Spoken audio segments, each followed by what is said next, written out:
जितने भी हमारे नल जल भूमिदाता भाई हैं, सभी लोग पूरे बिहार में काफ़ी मेहनत किया और संघर्षशील रहा।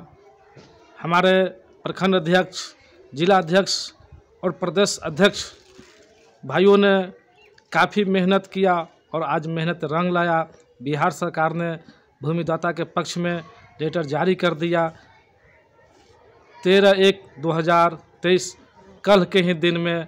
तो अब चिंता करने की कोई ज़रूरत नहीं है, लेकिन सभी भूमिदाता भाइयों से आग्रह करेंगे, निवेदन करेंगे कि आप लोग इसी तरह संगठन को मजबूत रखिए, ताकि आगे अभी और बाकी लड़ाई है, आगे भी लड़ाई लड़ना है।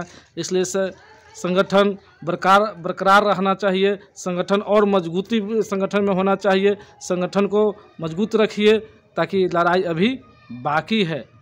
जो लोग भी अपना ज़मीन नल जल में दिए हैं, अब दुखित होने की ज़रूरत नहीं है। बहुत बड़ी खुशखबरी आया है उन ज़मीन दाताओं के लिए जिन्होंने नल जल में अपनी कीमती ज़मीन नल जल में दे करके काफ़ी दुखित थे। रोड प्रदर्शन तो कभी ब्लॉक में प्रदर्शन बराबर चलता रहता था। इस सबसे झंझट अब समाप्त हो गया है। 13/1/2023 कल के ही डेट में 13 जनवरी 2023 को बिहार सरकार ने एक लेटर जारी किया है, जिसमें भूमिदाताओं से एकदम छुटकारा दे दिया गया है। अब भूमिदाताओं को चिंता करने की कोई ज़रूरत नहीं है। भूमिदाताओं के पक्ष में लेटर जारी हो गया है। यह लेटर मैं डिस्क्रिप्शन में डाल दूंगा, आप लोग देख लीजिएगा लेटर को और निकाल भी लीजिएगा। लेटर में क्या लिखा हुआ है, सारी लेटर हम पढ़ करके आप लोगों को बताएंगे। लेटर में साफ सुथरा यह निर्देश दिया गया है कि मुख्यमंत्री ग्रामीण पेयजल निश्चय योजना के दीर्घकालीन अनुरक्षक एवं रख रखाव नीति के तहत प्रस्तावित प्रावधान के आलोक में ग्राम पंचायत के वार्ड क्षेत्र अंतर्गत समीक्षा के क्रम में यह पाया गया है कि सरकारी भूमि की अनुपलब्धता के आलोक में, मतलब जो नल जल चल रहा था और सरकारी भूमि मिल नहीं रहा था, इसके लेकर के जो है लोगों ने अपना ज़मीन दिया। इसमें बिहार सरकार के पंचायती राज मंत्री के द्वारा जो ये लेटर निर्गत किया गया है, उसमें ज़मीनदाताओं को बहुत खुशखबरी दिया गया है कि भूमिदाता के ही कारण आज नल जल अस्थायी है और नल जल चालू है।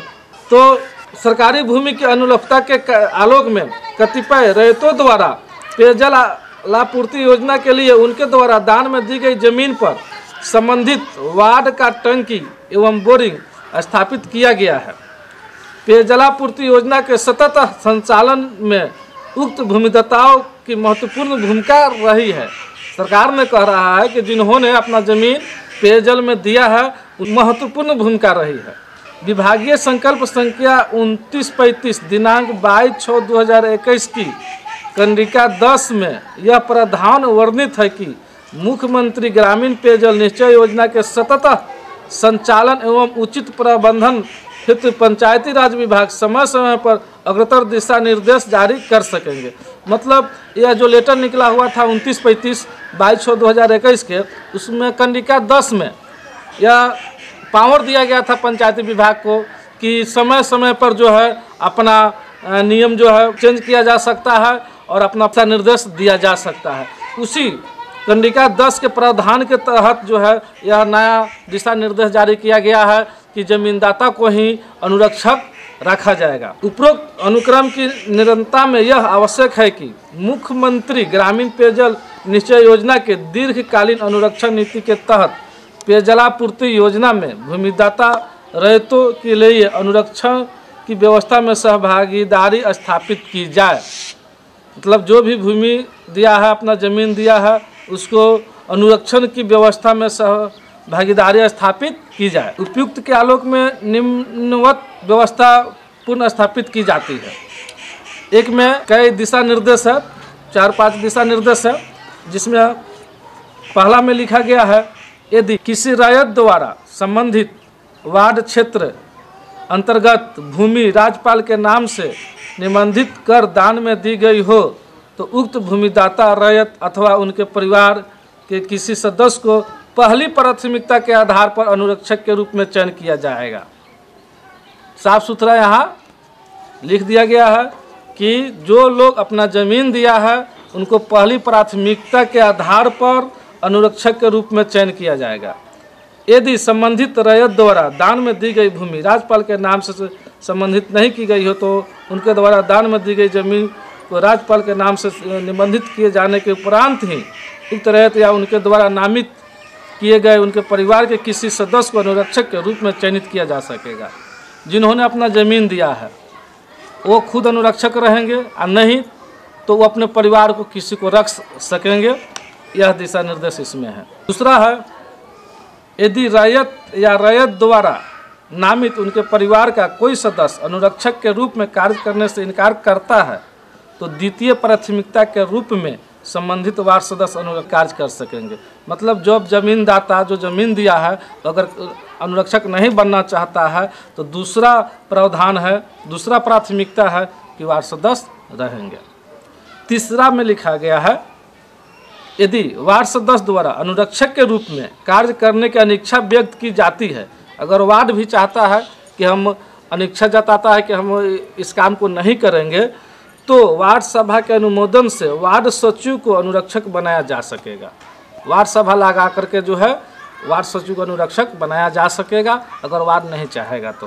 पहला प्राथमिकता भूमिदाता को, दूसरा प्राथमिकता वार्ड को और तीसरा प्राथमिकता वार्ड के सचिव को।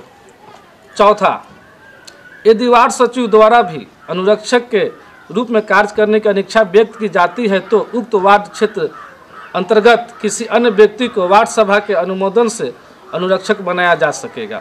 अगर ना जमीनदाता बनेगा, ना वार्ड बनेगा, ना सचिव बनेगा तो वार्ड सभा लगा करके किसी को अनुरक्षक बनाया जा सकेगा जिसमें दिव्यांगों को प्राथमिकता होगी। जो दिव्यांग होगा उसको प्राथमिकता दी जाएगी वार्ड सभा में। तो इस तरह के चिट्ठी जो है जब नया चिट्ठी निकलता है मेरे पास, वह चिट्ठी जैसे ही पहुंचता है मैं वीडियो बनाता हूं और आप लोगों तक पहुंचाता हूं। इसलिए मेरे चैनल को, समाज की ताकत चैनल को सब्सक्राइब कर लीजिए ताकि तुरंत आप लोगों को जानकारी मिलता रहे। और इसके बाद फिर अगर कोई नया चिट्ठी आएगा तो फिर मैं वीडियो बनाऊंगा, सबसे पहले आप तक वीडियो पहुंच जाएगा और आप इसको जानकारी प्राप्त कर सकेंगे कि बिहार सरकार का जो भी नल जल संबंधित योजना में दिशा निर्देश अदल बदल होते रहता है, सारी जानकारी हम देते रहते हैं। तो फिर मिलते हैं दोस्तों अगले वीडियो में। जय हिंद।